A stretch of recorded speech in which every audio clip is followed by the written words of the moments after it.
The first hard freeze of the year came to Lewistown before October was finished. Wyatt Kane had been driving since before dawn, and he still couldn't have told you why he finally turned off the highway. In the passenger seat, Bishop lifted his head. Then, he sat up straight, which he never did this late at night. On the porch of a dark house at the end of a gravel road stood an old man in 3 coats, holding a sealed envelope out into the cold, like he had been waiting there for hours.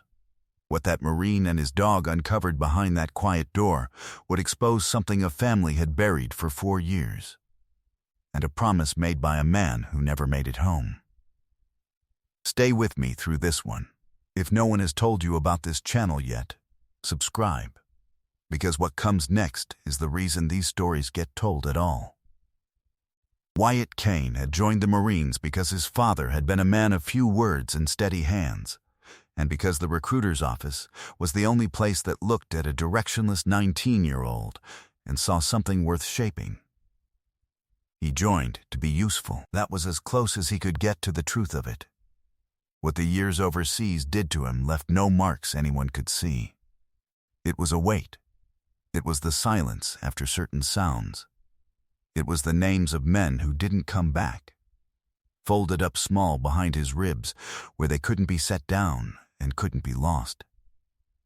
He came home with all his limbs and none of his sleep. Now his life was a truck and a dog and jobs that didn't require him to explain himself. He drove a lot, because the road asked nothing of him, and because a man in motion looks like a man with somewhere to be. Bishop was a German shepherd, black and tan going gray at the muzzle, with one ear that had never quite learned to stand all the way up. He had been a working dog once, and he still carried himself like one.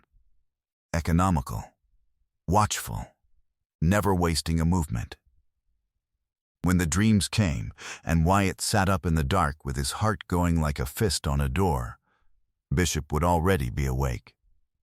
He would cross the room without being called and lean his full weight against Wyatt's leg until the breathing slowed. Every morning, before anything else, the dog pressed his nose once against Wyatt's open palm as if checking that he was still there. It was the thing that made the day possible. Walter Pruitt was 77 years old, and he had lived in the same house outside Lewistown for 51 of them. For most of those years, he had run Pruitt's Hardware on Main Street, a narrow store that smelled of cut keys and machine oil, where 3 generations of the town had come when something broke. Walter could fix anything. That was what people said about him. The way you say a thing everyone agrees is true. Bring it to Walter. He still had the hands for it. Big, careful, scarred across the knuckles, though the store had closed years back and the tools now lived in a workshop behind the house. He still set out 2 coffee cups every morning, though his wife Marion had been gone 4 years. He filled only 1. The other he washed clean again at night and set back in the cupboard, ready. It was not that he forgot. It was that the morning did not feel like a morning if he only took down 1. The day he became truly alone came in the form of 2 men in pressed shirts who arrived behind his late wife's nephew, Royce, with a folder of papers and a great deal of patience in their voices. They explained that Walter needed help managing things now. They explained it the way you explain something to a man you have already decided about. Walter signed where they pointed, because Royce was the only family he had left, and because Danny was gone, and because a man alone in a kitchen learns not to argue with the only people who still come up the drive. He never asked anyone for help after that. He would not have known how. He still remembered being the man the whole town brought its broken things to. And there is a particular kind of pride in a man like that.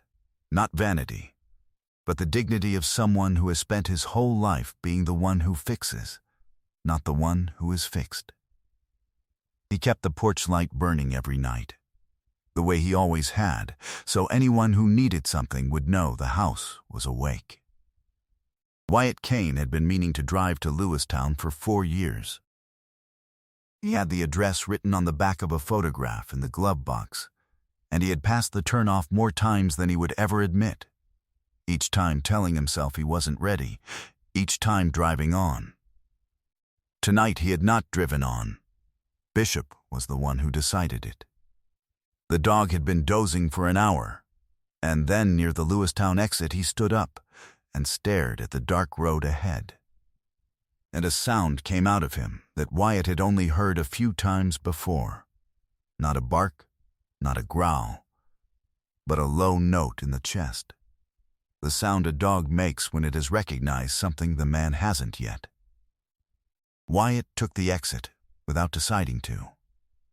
By the time the gravel road ended at a dark house with a single porch light burning, the dog was already pawing at the door to be let out. The old man on the porch did not seem surprised to see a stranger and a dog come up his drive at that hour. He came down the steps slowly, in 3 coats against the cold, and held out a sealed envelope before Wyatt had said a single word. "You came," Walters said. It was not a question. He told me someone would. I'd about stopped believing it. Wyatt looked at the envelope and did not take it. "Sir, I think you've got me confused with. You're a Marine." Walter's eyes went to the dog, then back. "And you've got the look." He had it too. His hand was trembling, and not only from the cold. "Danny said if I ever needed one of you, give this to the first one who came asking about him. Nobody's come asking in 4 years." He pushed the envelope an inch closer. "But you turned up that road, so it was the name that did it. Danny. Wyatt's reasons for not staying. That it was late. That this was a stranger. That whatever was wrong here was none of his business and probably beyond fixing. All of them were still true. And none of them mattered the moment the old man said his son's name." Bishop had already chosen. The dog crossed the porch and sat against Walter's leg and looked up at him, and the old man's free hand came down onto the dog's head as if it had been waiting his whole life to find something to hold. Wyatt did not take the envelope yet. He looked at the dark windows, at the cold coming off the glass, at the 3 coats on a man standing in his own home. He parked the truck. He climbed the steps. He asked one question. "When did you last have the heat on, Walter?" Inside, the air was different. It was the kind of cold that has settled in and made itself at home, the cold of a house where the warmth is rationed. Walter moved through it like a man used to it, apologizing for a mess that wasn't there, offering coffee from a pot that hadn't been hot in some time. Wyatt saw the kitchen recliner with the blanket worn into the shape of a sleeping man and the down coat draped over its arm, and he understood that the old man had been sleeping in here, by the cold oven, not in any bedroom. He saw the 2 coffee cups by the sink. He said nothing about any of it. He learned the surface of it the way you learn deep water, by what shows. Royce Pruitt held power of attorney and a county guardianship granted 4 years ago. He had locked the workshop for insurance reasons, and the keys to Walter's truck lived in his pocket now, until the doctor cleared him to drive, a clearance that was never coming, because the appointment was never being made. Walter explained it all without complaint, the way a man explains the weather. But Wyatt watched the old man's hand drift up toward a bare patch of wall by the front door, reaching for an empty space where something had clearly hung for years before he caught himself. There was a clean rectangle on the wallpaper. Wyatt did not ask what had hung there. The feeling sat in his stomach like a stone. This was bigger than a cold house. It was Bishop who found the rest. The dog left Walter's side and walked down the dark hallway and stopped at a closed door at the end, the master bedroom, and he sat and would not move. When Wyatt opened it, the cold rolled out like a held breath. The room had been stripped, the bed bare to the mattress, the dresser drawers open and empty, a window latch broken so the wind came straight through. In the hall just outside, the thermostat wore a locked plastic cover. the kind landlords use on tenants they don't trust, and through the little window in it, the dial read 50. "I sleep better in the kitchen," Walter said behind him, quietly. "Always have." It was a sentence he had clearly said before, to himself, until it almost sounded true. Wyatt looked at the broken latch and the empty drawers and the locked box on the wall, and he heard the lie, and he understood exactly what he was dealing with. He still said nothing. That silence would matter later. Royce's name, when Walter finally said it aloud, changed the old man's posture. His shoulders came up. His voice went careful. Bishop felt it before Wyatt did. The dog rose and moved to the front window and stood looking out at the dark drive, ears forward. Still, a silver pickup had been by twice that week, Walter admitted. Parked at the end of the road. Just sitting. He hadn't mentioned it to anyone, because there wasn't anyone to mention it to. Have you ever known someone like Walter? Someone too proud to say out loud that they needed help. A parent, a neighbor, a man who used to be the one everyone else leaned on? If that person is still in your life, call them after this. If they're not, tell me about them in the comments. They deserve to be remembered. It was the dog lying across his feet that finally cracked Walter open. Late that night, with Bishop's warmth heavy on his ankles and the kitchen light low, the old man began to talk, and once he started, he could not stop. He told Wyatt about Marion, the church organist with the laugh you could hear from the parking lot. He told him about the store, about the boy who used to sit on the counter and hand him the right wrench before he asked for it. That boy was Danny. Danny, who joined up at 18 and wrote home every week, even when the weeks were bad. Danny, who did not come home. Royce had been kind at first. In the season after the funerals, Marion's, then Danny's, 8 months apart. The worst year God ever made. He drove Walter to appointments.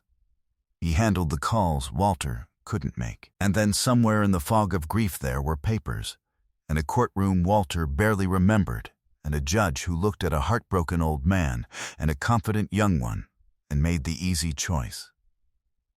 After that, things began to disappear. The store's lease, Marion's car. And then, last spring, the thing that had hung by the front door, Danny's folded flag and its triangle of glass. Royce had taken it down while Walter was at a doctor's visit. Said it was being cleaned. It never came back. Wyatt sat very still through all of it. He did not reach to comfort the old man, because some grief is not asking to be soothed, only witnessed. So, he witnessed. And somewhere in the telling he took out the thing he carried, a small worn unit coin. The kind men give each other when words run out, and set it on the table. Walter looked at it and knew what it was without being told. He had one like that, the old man whispered. He had. Danny Pruitt had pressed his into Wyatt's hand on the worst day of Wyatt's life, the day Danny stepped where Wyatt would have stepped and did not get up. Wyatt had carried that debt for 4 years, driving the whole country with it, never once able to turn up this one road. The envelope was still sealed. Walter slid it across the table at last. Inside was a letter in Danny's blocky handwriting, and folded behind it, stiff legal paper, a notarized document dated 3 weeks before Danny's final deployment. Danny had set up a trust. He had named a guardian for his father, should one ever be needed, and the name on the paper was not Royce Pruitt. It was a lawyer in Billings, a woman who had served with Danny's cousin, someone Danny trusted, absolutely. Danny had known. Somehow, before he ever left, the boy had looked down the road of his father's future and seen the danger in it, and built a wall against it and sealed it in an envelope and told his father to give it only to a Marine. Walter had carried it for 4 years without ever opening it. He had not known what was inside. He had only known whose hands it was meant for. What Walter knew now, what made his voice drop, was the date. Royce was selling the house. The closing was Thursday, 3 days out, and on Friday, a van was coming to move Walter to a place called Cedar Pointe, 2 hours away, where he would know no one, and where the porch light would belong to someone else. Royce had it all arranged. The silver truck at the end of the road was making sure nothing went wrong. The clock was no longer something coming. It was almost here. Wyatt did not sleep that night. He read Danny's letter 4 times, and near dawn he made a decision the way men trained under fire make decisions. Without ceremony, simply by standing up and beginning. At first light, he drove the trust document to the county courthouse and put it in front of a clerk who remembered Pruitt's hardware. And then a judge's assistant who made a phone call she did not have to make. The lawyer in Billings was real. The trust predated the guardianship by months. The whole structure Royce had built rested on a foundation undermined 4 years before it was ever poured. By noon, a hearing meant to rubber stamp a sale had become something else. Pastor Hollis from Marion's old church heard the way news moves in small places, and he asked if he could be there. Wyatt said yes. The tide had turned. But the man who needed stopping was still coming up the road. If you were in Wyatt's position right now, having read that letter, having seen that locked box on the wall, would you have done the same thing? Would you have stayed? Be honest with yourself, and tell me below. I read every comment. Royce Pruitt arrived Thursday morning with the posture of a man who has never once been told no. He came through the front door without knocking, a folder under his arm, and started talking before he was fully inside, talking to Walter as if the Marine in the kitchen and the dog at the old man's side were furniture to be moved around. We talked about this. Uncle Walter. The van's confirmed for tomorrow. I need you not to make this difficult. He had practiced the kindness in his voice. It almost worked. Bishop entered aggressor mode the moment Royce crossed the threshold. The dog did not bark. He came up off the floor and put himself between Royce and Walter, and a low growl started in his chest and did not stop. A steady engine of a sound. The sound of an animal that has already decided and is only waiting for a reason. Royce took a half step forward. Bishop took a full step first. Royce stopped. The dog did not. Royce recovered, the way men like him do, and laid out his case to the room. He had guardianship. He had power of attorney. He had a buyer and a price, and a facility with a bed reserved, and everyone here should be grateful he was handling it at all. He gestured at the cold house as proof his uncle could not care for himself. There were 2 witnesses to hear it, Pastor Hollis by the door and a neighbor, Dale Otis, who had bought nails from Walter for 30 years, and had come the moment the pastor called. Royce did not seem to register that being witnessed was a danger to him. It had always worked in private. Then Walter spoke. He keeps the heat off at night. The room went still. Nobody moved. The growl was the only sound, low and steady. Royce's mouth opened and found nothing in it. The pastor's hand rose to his own chest. It was a small sentence about a small cruelty, and it landed in that cold kitchen like the truth always does, all at once. Complete. Needing no explanation, the old man had said it not as an accusation, but as a fact that had finally come loose, an involuntary thing, the kind of truth that slips out of a person who has carried it alone too long. Royce understood that he had been seen. Wyatt spoke for the first time since the man had come in. His voice was low. He did not raise it. Men who have been in places where losing control of your voice cost lives do not raise their voices. "There's a locked thermostat in the hall set to 50, he said. "A master bedroom with a broken window latch nobody's fixed. A recliner in this kitchen where a 77-year-old man has been sleeping because it's the warmest room in the house." He set Danny's notarized trust on the table and turned it so Royce could read his own name's absence. "And there's this. Dated 3 weeks before Danny Pruitt deployed. He named a guardian for his father. It wasn't you. It's notarized in Billings, and it predates your guardianship by 4 months, which means the court granted you something Danny had already legally given to someone else." He let that sit. "The hearing's been moved up. It's this afternoon. The buyer's been notified the title's in dispute. The van's not coming." He did not threaten. He described. He stated what would happen next. Royce's authority cracked in a single visible place. His hand, holding the folder, went still, and then the folder lowered, and his eyes went to the door behind the pastor, measuring it. The look of a man calculating an exit. He understood it was over before anyone said the word. Bishop watched him the entire time. The dog did not relax, did not move from his place between the old man and the threat, did not so much as shift his weight, until Royce had backed out the front door, and his footsteps had crossed the porch, and the door had clicked shut.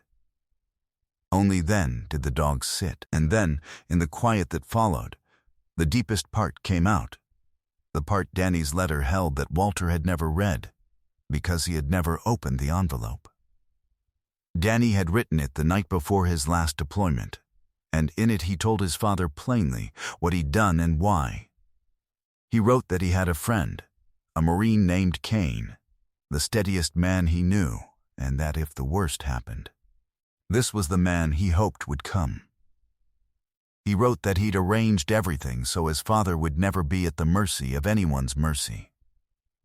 And he wrote one more thing, the thing that broke Wyatt clean in half at that table. That whatever happened over there, his father should know it wasn't anyone's fault. Least of all the fault of whoever stood beside him at the end. Danny had written Wyatt's absolution 4 years before Wyatt knew he needed it. The promise Wyatt thought he had failed had never been his to fail. It had been Danny's, and Danny had kept it, all the way from the other side of everything. What happened over the next weeks moved through Lewistown the way these things do, slowly, in diners, and across fences, and in phone calls made late at night. The afternoon hearing undid the guardianship, the trust was honored. The lawyer from Billings drove up herself to see to it. Royce did not go to prison, but he left the county, which in a town that long is its own kind of sentence. The house was Walter's again, free and clear. Danny's flag came back. Dale Otis found it in a consignment shop 2 towns over and bought it back with his own money. And it hung again by the front door, where Walter's hand could find it. The town did the rest. Word got around that Walter Pruitt's house had been cold, and Lewistown, which had brought him its broken things for 50 years, decided to bring him something whole. The men who'd bought their wrenches from him replaced the window and the furnace and tore the locked box off the wall. The church ladies filled the kitchen with food that lasted a month. Standing in that warming house full of people, Pastor Hollis said, to no one in particular, that there were moments that felt less like coincidence and more like arrangement. A Marine turning off a highway he'd passed 100 times. On the one night, an old man stood on a porch with an envelope. He didn't push it further. The people who caught his meaning felt it, and the ones who didn't just felt the warmth. Wyatt stayed. He hadn't planned to, but plans had stopped being the thing that moved him. He fixed the bedroom window himself and slept that night in a bed for the first time in longer than he could remember, and the dreams that came were quieter. And when he sat up in the dark, Bishop was already there, leaning his weight, the way he always was. But the dog was settling into this place differently now, sprawling full length by the warm oven, claiming a corner, the loose ease of an animal that has decided it is home. That alone told the rest of the story without a word. That winter, for the first time in a long time, the house was warm. On a clear, cold morning some weeks later, the three of them sat in the kitchen, Walter in his chair, Wyatt across from him, Bishop stretched out between them in a square of sun on the floor. There were 2 coffee cups on the table, both of them full now, both of them steaming. Walter had a busted clock radio open on a dish towel and was working at it with a small screwdriver, his big scarred hands sure and slow, fixing the thing because it was broken, and he was the man who fixed things. He hummed something Marion used to play. Outside, the porch light was off, because the house was awake on its own now, and didn't need to signal anyone. What Wyatt Kane did that night was not extraordinary in the way we usually mean the word. He had the same 24 hours that everyone else on that highway had. He simply turned where the others drove straight, and walked up to a door the rest of the world had agreed not to knock on. He had been 4 years late. He found out he had not been late at all. This story is for every person living quietly through something no one has thought to ask about yet. And for anyone who has ever chosen, even once, to turn up the road instead of past it. Is there someone in your life like Walter? A parent? A neighbor? Someone you've been meaning to check on, but haven't? Tell me about them in the comments. Type their name below if you want. Let's fill this section with people who deserve to be remembered, and remind each other to make the call while there's still a call to make. I read every single one. Every story on this channel is about the same thing, choosing not to look away. If that means something to you, subscribe, so you're here for the next one. There are more of these to tell, and I'm not done telling them. Which moment in this one stayed with you? The envelope, the dog between them, or the heat finally coming back on? Tell me below. I'll see you in the comments.